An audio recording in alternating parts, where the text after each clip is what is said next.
अब जिससे आपका कोई प्रेम ही ना हो उसके फंक्शन से आपको क्या मतलब होगा। वो कितना भी भारी फंक्शन मनाए, जिससे आपका लगाव नहीं, प्रेम नहीं, जुड़ाव नहीं, उसके उत्सव से आपको कुछ मिलने वाला नहीं है। अपितु अगर लगाव नहीं है तो उसका उत्सव देख के बुरा लग सकता है पर अच्छा नहीं लग सकता है। भगवान शिव ने कहा देवी, और गोस्वामी जी भी कहते हैं, जेहि दिन राम जन्म श्रुति गावहि तीरथ सकल तहां चली। ये अयोध्या धाम है, वही अयोध्या आज भी है, और इसी अयोध्या की धरा पर राघव जी प्रकट भये थे। श्री अयोध्या धाम में जिस दिन राम जी का जन्मोत्सव मनाया जाता है, उस त्रेता के समय से लेकर आज भी रामनवमी के दिन हम सारे लोग अपना पाप धोने कहाँ जाते हैं? तीर्थराज में। तीर्थराज प्रयाग हर कोई जाता है। तीर्थराज ने एक बार ठाकुर जी से कहा, प्रभु पूरा संसार मुझ में अपना पाप धोता है, पर इन सारे पापियों का जो पाप एकत्र होता है, मैं वो पाप डालने कहाँ जाऊं? मैं किसके पास जाऊं उस पाप को उतारने के लिए? सबने तो आया धोया गए, पर मैं कहाँ जाऊं? श्री रामनवमी के दिन एक व्यक्ति ने देखा, एक काले अश्व पर सवार हुआ एक एकदम काला सा व्यक्ति मां सरयू जी के भीतर गया। एकदम काला काला अश्व, काला व्यक्ति, और सरयू मैया के जल में जाकर उन्होंने स्नान किया। जब बाहर निकले तो बिल्कुल श्वेत आभा, श्वेत अश्व, श्वेत शरीर। किसी ने उनसे पूछा, आप कौन हैं? उन्होंने उत्तर दिया, मैं तीर्थराज प्रयाग हूं। साल भर पूरा संसार मुझ में अपने पापों को डालता है, पर रामनवमी के दिन अयोध्या धाम में आकर सरयू जी में स्नान करके मैं पाप मुक्त होता हूँ। ये वो पतित पावनी माँ सरयू हैं, ये वो सरयू मैया है। दुनिया के पाप को तीर्थराज काटते हैं, पर मेरी मैया सरयू के जल में स्नान करने स्वयं तीर्थराज भी उस दिन अयोध्या आते हैं और सरयू जी में स्नान करते हैं। सारे तीर्थों का आगमन उस दिन श्री अयोध्या धाम में हो जाता है। आपसे निवेदन करूं, तीर्थ नगरी में जब आप जाएं या जाते भी होंगे, आप इस विचारधारा से तो कदापि जाइए ही नहीं कि साफ नहीं है, गंदा है, टेढ़ा है, मेढ़ा है। भाई आप मॉल घूमने नहीं जा रहे हो, और अगर आपको साफ सुथरी चीज देखनी है तो मॉल जाओ, उससे साफ कहीं नहीं मिलता है। मॉल जाइए, थिएटर जाइए, पर अगर धाम जा रहे हैं तो उस एक एक रज की ओर देखकर यह भाव होना चाहिए, शायद इन्हीं में से कोई वो एक कण होगा जहां पर मेरे राम या श्याम ने खेल खेला होगा। आप इस भाव से जाएंगे ना, आपको हर एक कोने में भगवान के दर्शन होंगे। और अगर निगाह दुनिया वाली लेके जाएंगे कि हमारे घर में तो हमारा बेडरूम इतना साफ रहता है, यहाँ पे तो इतना गंदा है, ये चीज अगर देखेंगे तो सत्य बताऊं, अयोध्या, मथुरा, काशी, जगन्नाथ, चार धाम कहीं जाइए, आपको कचरे के सिवा अगर कुछ दिख जाए तो आप मुझे आकर कहिएगा, क्योंकि आप देखने ही सफाई गए हो, आप भगवान को देखने नहीं गए हो। आप वहां पर जो चीज देखने जाएंगे, और ये तो भाव का विषय है, ये बुद्धि का, अरे मन साफ हो। हम ही तो कहते हैं, कोई कहे भगवान का भजन करो तो एक सीधा सा डायलॉग चिपका दो, क्या मन साफ होना चाहिए। मैं पूछती हूँ, ये तय कौन करेगा कि मन साफ है कि नहीं? मैं ही कह दूं मेरा मन साफ है, वाह वाह जी, कौन कहता है कि मेरा मन खराब है? कौन कहता है? हर कोई तो यही कहता है हमारा मन साफ है। रैदास जी ने जिस भाव से कहा, मन चंगा तो कठौती में, मनुष्य रैदास तो ना बन सका, पर उनके कहे गए वाक्य को जरूर जीवन में धारण कर लिया। हमें हिलना डोलना कहीं नहीं, मन चंगा तो कठौती में। भाई साहब, पहले रैदास या तो बन तो जाओ, पहले रैदास जैसी भावना लेके आओ तो आपके मुंह से ये बात अच्छी लगेगी। हैं वही साधारण मनुष्य, कर्म वही हमारे बुरे हैं, और हम बातें रैदास जी की करते हैं, बातें कबीरदास जी की करते हैं। पहले अगर उस भाव तक पहुंचे हैं तो हर बात आपकी कहनी उचित है।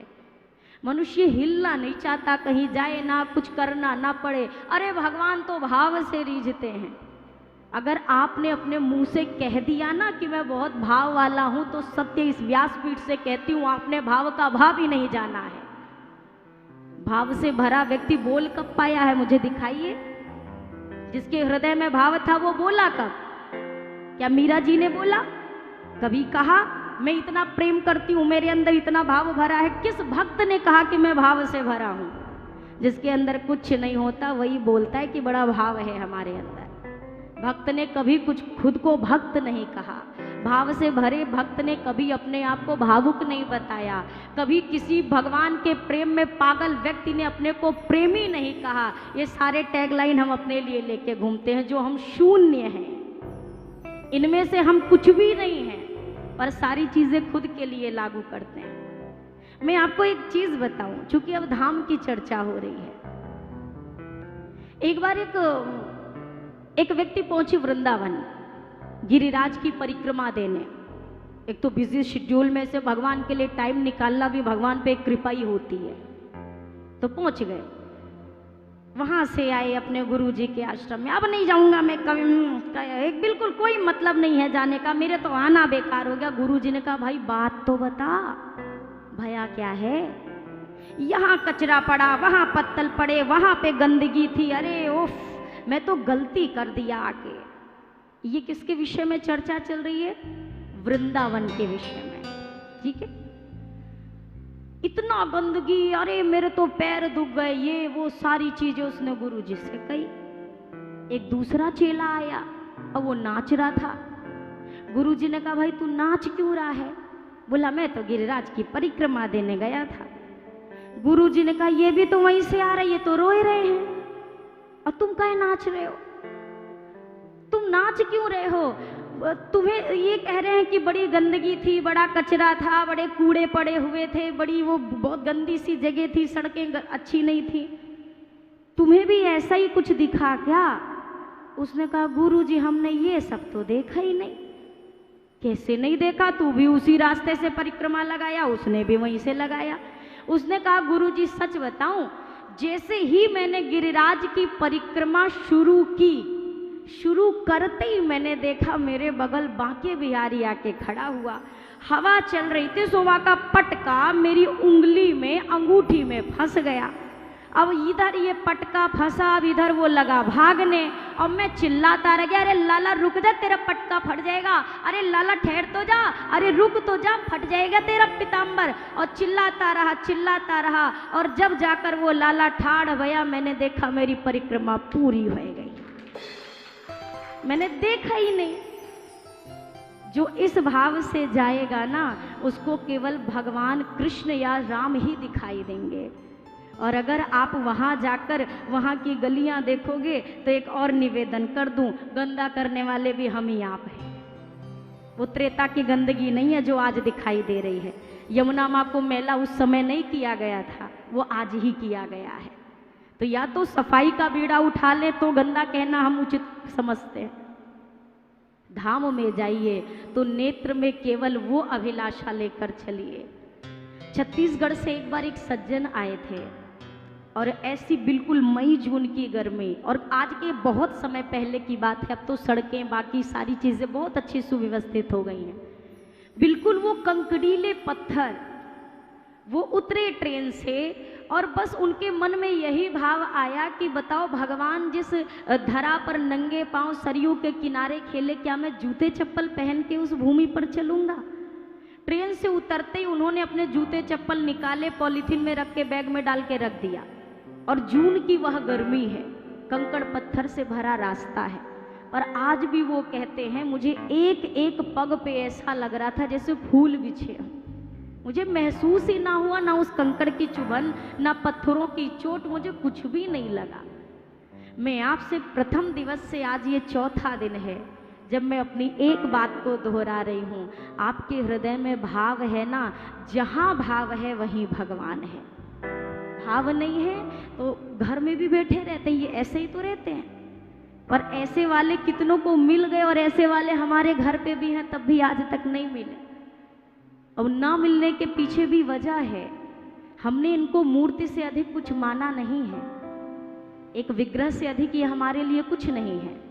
बहुत ज़्यादा से ज़्यादा हम करेंगे, भगवान पर एहसान ये कर देंगे, इन्हें सुबह कुछ खिला देंगे, और कुछ में भी ज़्यादा से ज़्यादा बढ़िया व्यवस्था है तो काजू किशमिश, थोड़ा डाउन में है तो इलायची दाना या बताशे।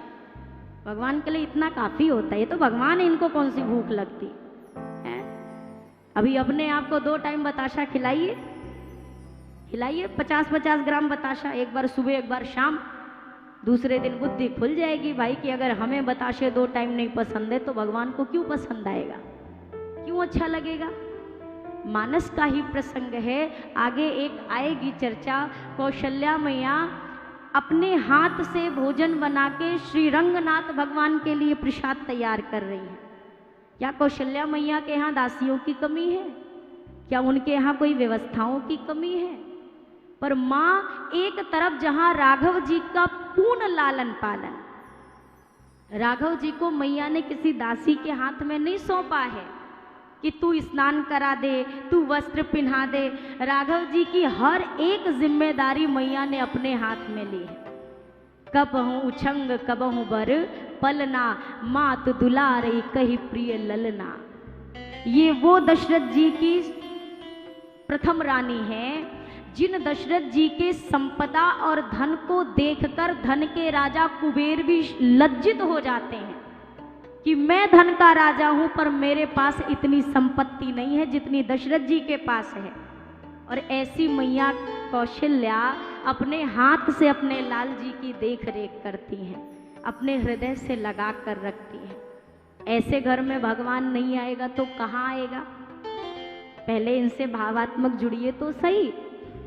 सत्य बात, अगर शायद मेरे शब्द कुछ कड़वे हो सकते हैं पर मैं हाथ जोड़कर निवेदन करूं, आजकल हम भले कह दें हम इतनी सेवा करते हैं, पर भाव से जुड़ना सबसे बड़ी बात है। आप जब तक इनसे भावात्मक रूप से नहीं जुड़ेंगे, आपको इधर से कोई रिस्पॉन्स नहीं मिलेगा, मिल ही नहीं सकता है। आप एक दिन नहीं, एक साल नहीं, पूरे जिंदगी पूजा करते रहिए, इधर से कोई आपको कुछ नहीं प्राप्त होगा। और जब भाव होता है, आप कितनी सारी कथाएं आपको सुननी है, कितनी सारी कथाएं, कर्माबाई की कथा हो, चाहे शबरी मैया की कथा हो, चाहे विदुरानी जी की कथा हो। कन्हैया गए दुर्योधन के यहाँ, जब शांति दूत बनकर पहुंचे, शकुनी ने कहा कि खिला पिला के गोविंद को अपनी साइड कर लो। दुर्योधन ने बढ़िया 56 भोग बनवाया, अपने बढ़िया सुंदर से प्रधान कक्ष में रुकने की व्यवस्था की। ठाकुर जी से कहा, गोविंद आज आपका भोजन मेरे यहाँ है। कन्हैया ने कहा, दुर्योधन व्यक्ति 2 ही परिस्थिति में खाता है, या तो वो अभाव में खाता है और या तो वो सामने वाले के प्रभाव में खाता है, स्वभाव में, प्रभाव में। ना तो मैं भूखा हूं कि मैं तुम्हारे घर भोजन करूं, और ना तो तुम्हारा और मेरा प्रेम का ऐसा कोई संबंध है, ना तुम्हारा मुझसे कोई भाव है, ना मेरा तुमसे कोई जुड़ाव है। तो ना स्वभाव है, ना भाव है, और ना मेरे पास कोई अभी भूख की चिंता है, ना मुझे अभाव है, तो मैं तुम्हारे यहाँ भोजन नहीं करूंगा। अब दुर्योधन बताओ, इतना बड़ा राजा है, बुरा तो लगेगा ही। कन्हैया ने कहा, आज मैं विदुर काका के घर का भोजन करूंगा। अब दुर्योधन ने पूरे नगर में ढिंढोरा पिटवाया कि बाजार से एक भी दाना अन्न विदुर के घर में नहीं जाना चाहिए। कड़े पहरेदार लगा दिए विदुर जी के द्वार पर। कन्हैया पहुंचे और जैसे ही पहुंचे, काकी काकी कहकर आवाज लगाई। विदुरानी जी ने द्वार खोला, देखा भगवान आए हैं। काकी बड़ी भूख लगी है, कुछ हो तो जल्दी से खिला दे। अब विदुरानी जी ने केला लिया, अब केला हाथ में लिया, केला छीला, पर कन्हैया की उस रूप माधुरी में विदुरानी जी ऐसी खोई कि उल्टा कर बैठी। फेंकना क्या है और देना क्या है, इसमें गलती हो गई। छिलका कन्हैया को पकड़ा दिया, ले खाओ, और फल जो था केले का उसको फेंकना शुरू किया। अब केले का फल बाहर फेंके, अब वो केले का फल जो फेंका वो पहुंचा सैनिक के पास, द्वारई पे सब पहरेदारी में लगे थे। ये भाग के गया दुर्योधन के पास, महाराज महाराज आपने कहा था कि बाहर से एक भी दाना अन्न अंदर नहीं जाना चाहिए, यहाँ तो अंदर ही इतना भरा पड़ा है कि अंदर से बाहर फेंका जा रहा है। इनको क्या मालूम अंदर क्या चल रहा। अब कन्हैया छिलका खा रहे, केला भी नहीं खा रहे, छिलका खा रहे, और छिलका खा खा के कहते हैं काकी इतना स्वाद तो मुझे त्रेता में भी ना आया था, इतना स्वाद तो मुझे शबरी मैया के बेर में भी ना मिला था, इतना अच्छा स्वाद तो मुझे कौशल्या मैया के हाथ की खीर भी ना लगती थी, जितना स्वाद मुझे तेरे इन छिलकों का आ रहा है। विदुर जी आए, ये स्थिति देख रहे हैं, विदुरानी जी को डांट लगाई। कन्हैया कहते हैं ओ काकी शायद तू फल देती ना तो मुझे इतना आनंद नहीं आता जितना स्वाद तेरे इन छिलकों का है, और मैं सोच रहा हूँ तेरे छिलके इतने स्वादिष्ट हैं तो तेरे हाथ का भोजन कितना स्वादिष्ट होगा। सबसे ऊंची प्रेम सगाई, दुर्योधन के मेवा त्यागे साग विदुर घर खाई।